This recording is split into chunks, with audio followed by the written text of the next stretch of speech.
Arc Alabasta, chapitre 172.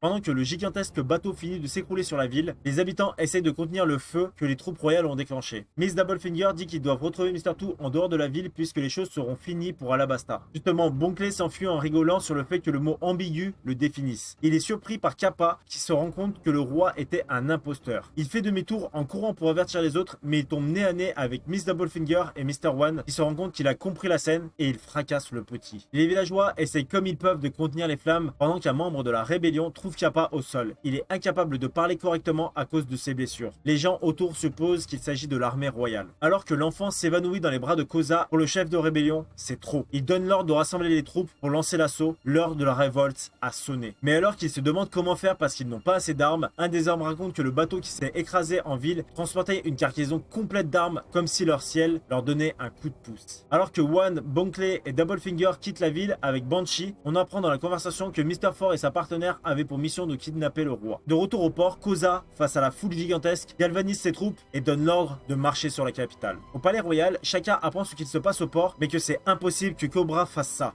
Mais malgré ça, le roi ayant disparu et a rien pour lui disculper. Ce qui s'est passé à Nanohana se propage comme une traînée de poudre dans tout le pays. Le vent de la rébellion se propage. Et même les personnes fidèles jusqu'à présent à la royauté se mettent à douter. Tout le peuple s'arme et marche en direction de Alubarna. Shaka est au pied du mur et ne sait pas quoi faire. Mais quoi qu'il en soit, il fera son travail de garde royal et ordonne de défendre le palais. Au Rain Dinner, Crocodile savoure son plan qui porte enfin ses fruits. Il est content de se dire que les gens vont s'entretuer en pensant défendre le royaume, d'être dans le juste. Il explique qu'il a mis du temps à mettre tout ça en place, recruter, infiltrer des gens dans l'armée et la rébellion pour foutre la merde, les ressources nécessaires pour la dance powder, etc. Puis il demande: vous savez pourquoi je me donne tant de mal, Miss Wednesday? Comme si je pouvais savoir ce qui se passe dans ton crâne de dégénéré, va, répond la princesse avant de se jeter au sol et commencer à ramper en disant que si elle arrive avant l'armée rebelle, elle pourra peut-être les arrêter. Crocodile dit que de toute façon, il va se rendre là-bas parce qu'il doit poser une question à son père. Puis, il va lui poser une question en montrant la clé de la cage. Qui est le plus important pour vous, votre père ou le peuple? Avant de jeter la clé dans la même trappe où a été envoyé Mr. Free. Chapitre 173.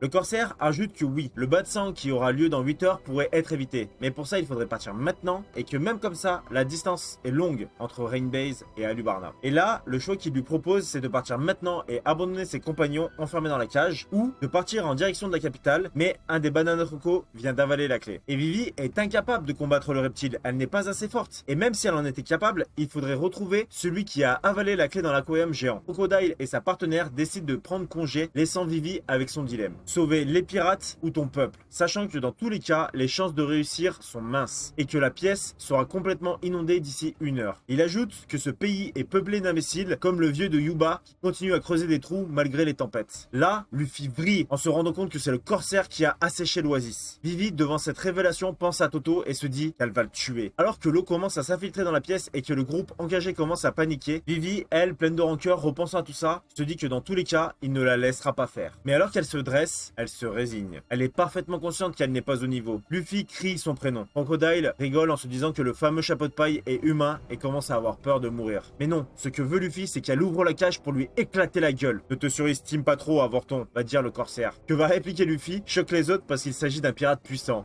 C'est toi le misérable, avorton. Genre, c'est pas celui qui dit qui est, tu vois. C'est vraiment ce niveau, quoi. Un des bananas croco est appelé par le Shichibukai qui lui dit: alors, si vous devez abandonner vos amis, c'est maintenant ou alors faudra tous les battre. Alors qu'elle fait face à l'énorme croco, elle n'a clairement pas le dessus et lutte pour ne pas se faire croquer. Puis un mini escargophone sonne. Alors, deux petites précisions. Pour les mini escargophones, c'est uniquement les appels nationaux. En version japonais, on les appelle les Denden Mushi. Puis alors que l'interlocuteur au bout de l'escargot galère pour savoir si on l'entend, Crocodile reconnaît la voix qui dit: ici restaurant de la crasse. Chapitre 174. Crocodile se demande qui peut bien être la personne au bout du fil. Notre équipage réalise que c'est Sanji et qu'ils sont toujours dehors avec Chopper. All Sunday sourit. Le corsaire lui demande qui il est. La réponse: Mr. Prince. Il lui demande où il se trouve. Mais notre custo joue avec lui. Si je te le dis, tu viendrais m'éliminer. Mais en es-tu capable? Alors que notre équipage appelle Mr. Prince à l'aide, on entend de l'autre côté de l'escargot que ça se bat. Puis une voix annonce que Sanji a été maîtrisé et qu'ils sont devant le Rain Dinner. Les prisonniers sont dégoûtés d'apprendre la nouvelle. Crocodile rit à gorge déployée. Mais All Sunday lui lui dit « Mais si vous y allez, on va savoir que vous êtes Mister Zero. » Et il dit « Hormis les agents spéciaux, personne ne me connaît. Et puis, il n'y a rien d'anormal à ce qu'un gérant aille voir ce qui se passe devant son établissement. » Pendant ce temps-là, Vivi tente de fuir, mais se fait malmener par le reptile. Mais au moment où Ali arrive, le corsaire la saisit et la fait tomber dans le centre de la pièce, à moitié inconsciente. Le Shichibukai quitte la pièce lorsque Luffy annonce qu'il va le tuer. Vivi, au dernier moment, arrive à esquiver le Banana Croco qui casse une vitre de l'aquarium et par conséquent, l'eau rentre plus rapidement dans la pièce. Il reste plus que 20 minutes avant qu'il soit englouti. Vivi, une fois hors d'atteinte, dit aux autres « Tenez le coup, je reviens pour vous sauver ». Pendant que Crocodile, acclamé par la foule, trouve l'ensemble de ses hommes KO au sol. Et qu'entre le carnage de pelle et ça, il ne reste plus aucun mignon en ville. Il demande à un des hommes ce qu'il s'est passé, qui explique que c'est un coup de Mr. Prince et qui vient à l'instant de partir vers le sud. Crocodile s'élance à sa poursuite en disant que cet homme va mourir. Dans le Rain Dinner, un énorme tremblement a lieu. Mais alors que les gens paniquent, ils réalisent que le pont qui sépare la ville du casino a été détruit. Les clients se demandent comment ils vont sortir. Sanji répond à Vivi, c'est pas nous qui ne pouvons pas sortir, mais eux qui ne peuvent pas rentrer. Il explique que Chopper est en train de courir pour faire diversion, que tout fait partie de son plan, puis demande de le conduire aux autres. Chapitre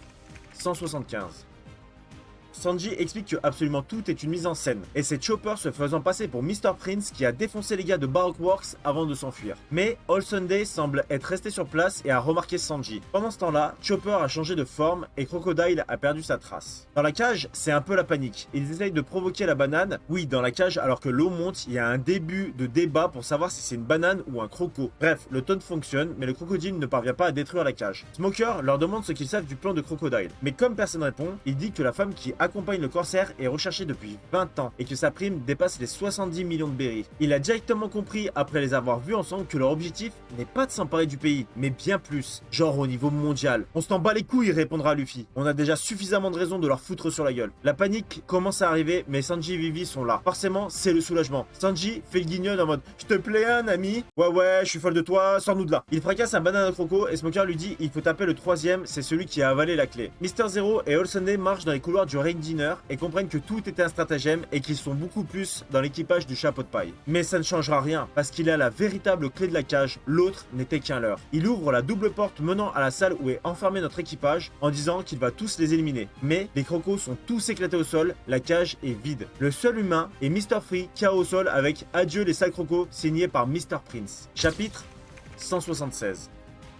Petit flashback. En gros, ce qu'il s'est passé, après avoir défoncé le croco qui a avalé la clé, une grosse boule blanche sort de la bouche du banana croco. C'est Mr. Free qui l'a créé avec sa cire pour se protéger et jackpot, il a la clé. Mais il capte très vite la situation et décide de la jeter dans l'eau. Usopp propose qu'avec son fruit, il peut créer la clé. Après que Sanji lui ait cassé la gueule, Mr. Free déverrouille la cage. Mr. Free assommé, notre groupe s'attaque et roule sur les bananas croco. Mais il casse un mur, l'eau submerge la pièce et les engloutit. Sanji ramène Luffy à la surface, les filles Usopp et Zoro. Smoker?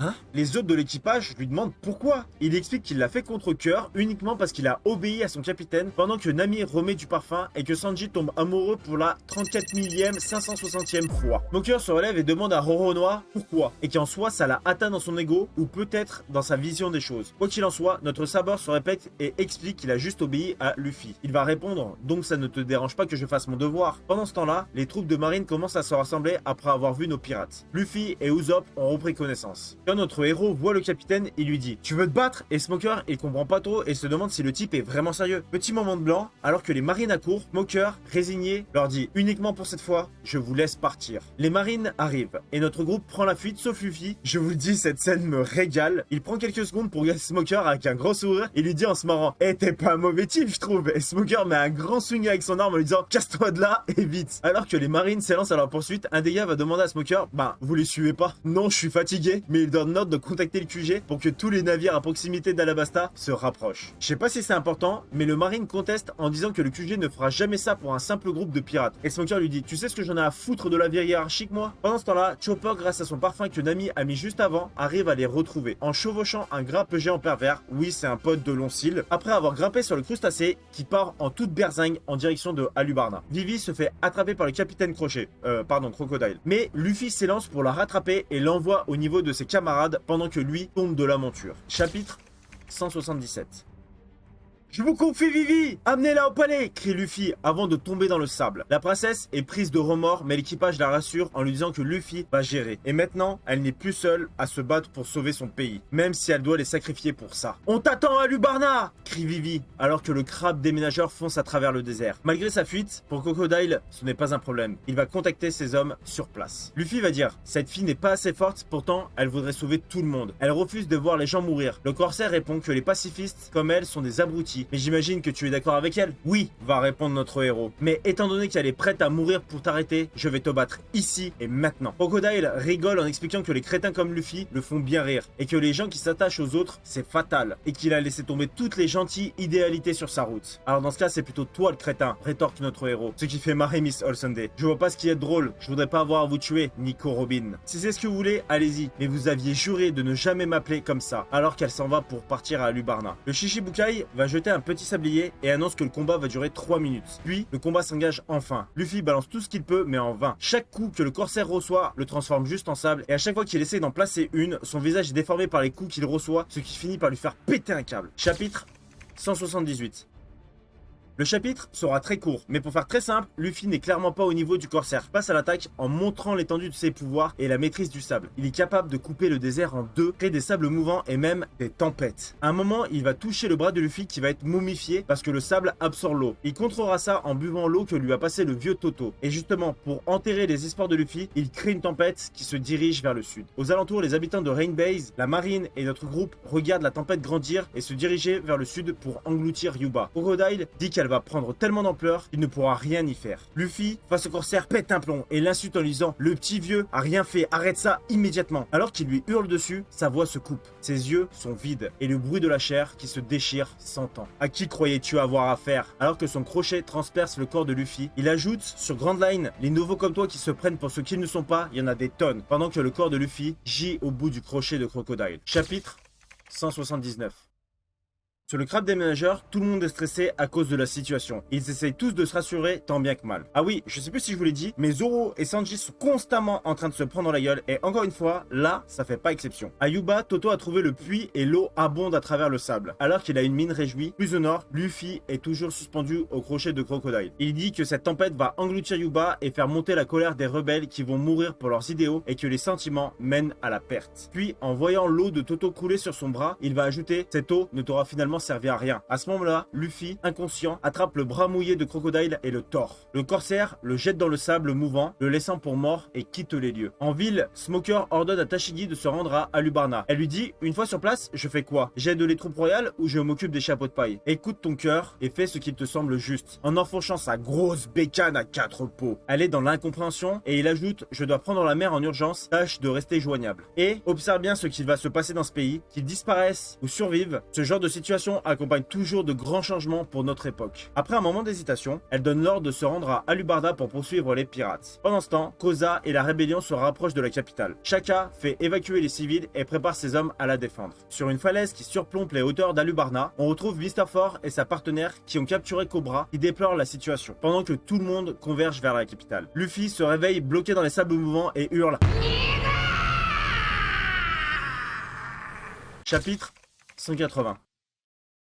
À l'agonie, il est sorti des sables mouvants par Nico Robin. Alors qu'il la remercie, elle lui demande « Pourquoi vous battez-vous, vous qui portez le nom, le fameux D ?» Luffy n'a pas l'air de comprendre. Puis, en lui rendant son chapeau, Pell arrive prêt pour un nouveau duel. All Sunday lui dit « Occupe-toi plutôt du valeureux pirate qui a accompagné votre princesse jusqu'ici et qu'elle est actuellement en route vers la capitale avant de partir sur un F Rocco. » Luffy attrape Pell déterminé et lui demande à manger. Pendant ce temps-là, à Nanohana, Igaram fait son retour et constate que les rebelles ont lancé l'assaut et que le temps manque. Dans moins de 5 heures, tout commencera. Toto s'apprête à faire face à la tempête alors que notre groupe arrive au fleuve Sandora. Mais problème, Pasmi, oui c'est le nom qu'ils ont donné au crabe dans la version FR, étant un crabe du désert, il déteste l'eau. Mais grâce aux encouragements de Nami et le pouvoir de la perversité, il s'élance sur l'eau mais finit par couler. Notre groupe commence une longue traversée à la nage, mais ils se font attaquer par un poisson-chat géant qui finira par servir d'embarcation après que les Kung Fu Dudong l'ont fracassé. La traversée prend 1 heure. Une fois de l'autre côté, il reste 3 heures. Le groupe se demande comment ils vont atteindre la ville tous ensemble. C'est à ce moment-là que l'unité la plus rapide d'Alabasta arrive, l'escadron de Super Canard commandé par Kalou. Il reste 1 heure avant la grande bataille. À l'est, Cobra a été laissé seul, attaché à une falaise. Mais à la porte ouest, c'est une autre histoire. Les 5 agents de Baroque Works attendent nos amis afin de supprimer Vivi. Chapitre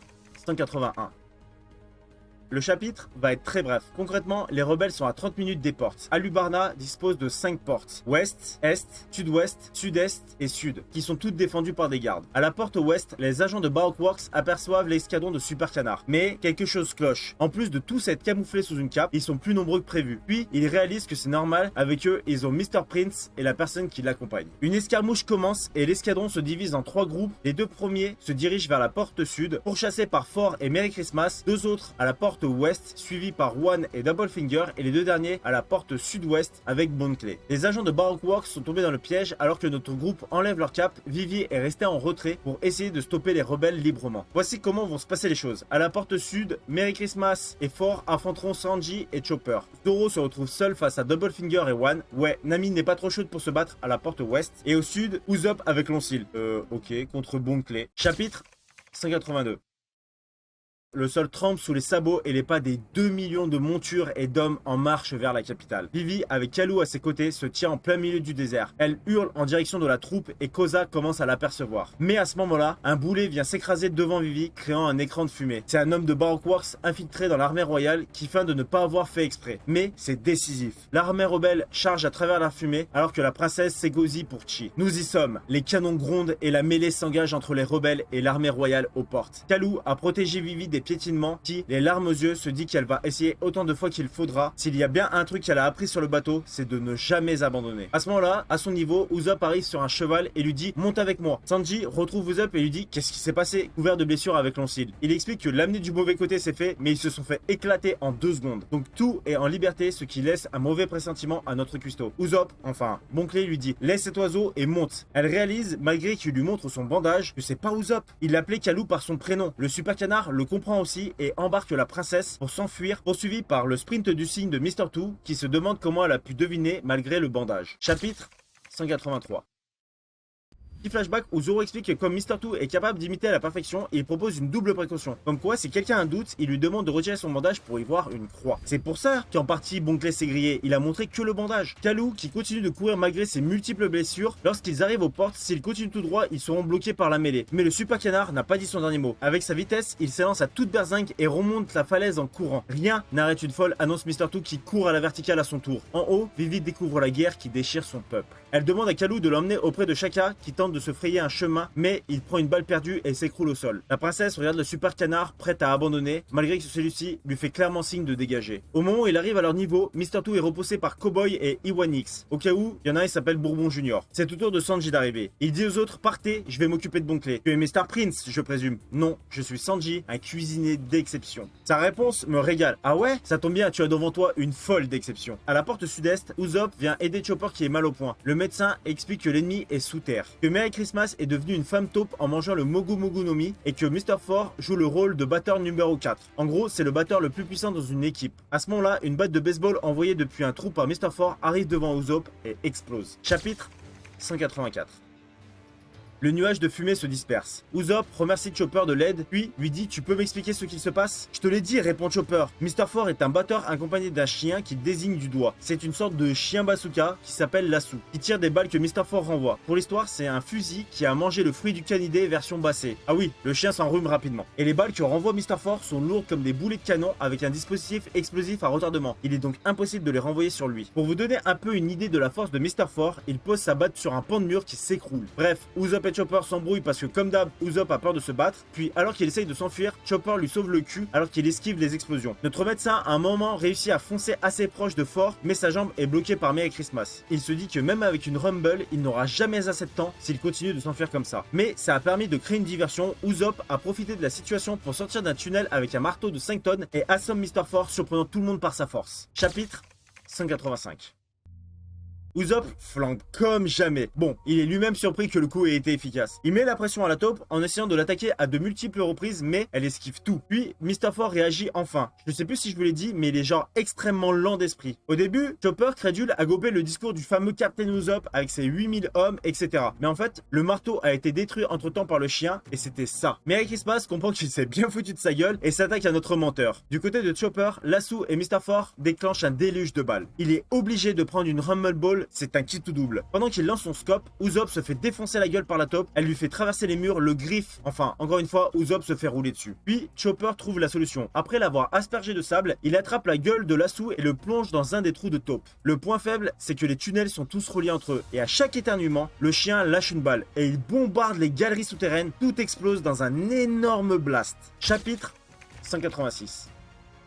Usopp, allongé au sol, prie pour qu'il soit vaincu. Depuis la fumée, 3 silhouettes sortent. Chopper sait qu'il lui reste que la moitié du temps de la Rumble alors que notre menteur s'enfuit. Mais il est immédiatement rattrapé par Merry Christmas qui lui dit qu'avec un capitaine aussi minable, pas étonnant que ces hommes soient des froussards. Après qu'il lui demande c'est quoi le rapport, elle raconte que Luffy au chapeau de paille a été tué par Mister Zero. Usopp vrille complètement, il hurle que c'est une menteuse et que c'est impossible qu'il ait vaincu. Pourquoi tu es aussi sûr de toi, demande-t-elle. Parce que c'est lui qui deviendra le roi des pirates. Le trio ennemi est hilar de sa déclaration. Puis, la taupe va recommencer à le traîner à travers le sable en le traitant d'abruti, le faisant percuter les murs. Malgré la situation, il va commencer à dire que même si un homme n'a aucune chance de remporter un combat, mais avant qu'il puisse finir, Merry Christmas fonce vers Mr. Four avec sa batte de 4 tonnes. Elle annonce 4e interception, avant qu'il explose la boîte crânienne de notre menteur. Chopper est hors de lui. Un homme doit accepter le combat quand on bafoue les rêves de ses camarades. Fini Usopp, malgré les blessures qui feraient pâlir n'importe qui. Les ennemis sont choqués et Usopp réitère que Luffy deviendra le roi des pirates. Les ennemis relancent l'assaut, mais Chopper n'a pas dit son dernier mot. Il prend la position du Horn Pointo. Usopp crie Chopper suis-moi alors qu'il se fait une nouvelle fois traîner par la taupe.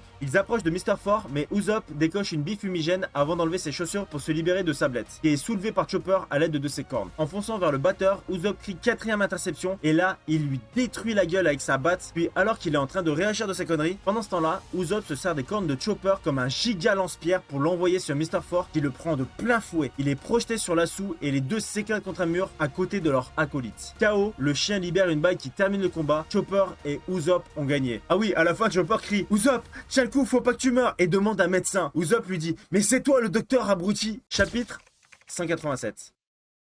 Koza, malgré sa blessure, souhaite quitter la mêlée afin de se rendre au palais royal seul. Son but est de persuader le roi de se rendre alors qu'il passe par-dessus un mur, les canons ouvrent le feu. Vivi arrive au bloc nord tenu par des soldats et leur demande de la conduire à Shaka. Pendant ce temps-là, en ville, Bon Clay et Sanji se livrent à un duel sans merci. Mais ils sont de force égale et se rendent mutuellement les coups. Mais le duel va prendre une autre tournure quand Mr. Two va utiliser son fruit du démon pour modifier son apparence. Au début, il essaye de faire rire en ayant un visage absurde. Spoil, c'est lui avec le nez d'Usopp. Puis il essaye Usopp mais il en prend une. Finalement, quelque chose marche. Il prend l'apparence de Nami. Au palais, Shaka demande si Vivi est sérieuse. Sa demande détruire le palais qui pour elle n'est pas important. Sa destruction permettrait d'attirer l'attention des gens pendant quelques secondes. Chapitre 188.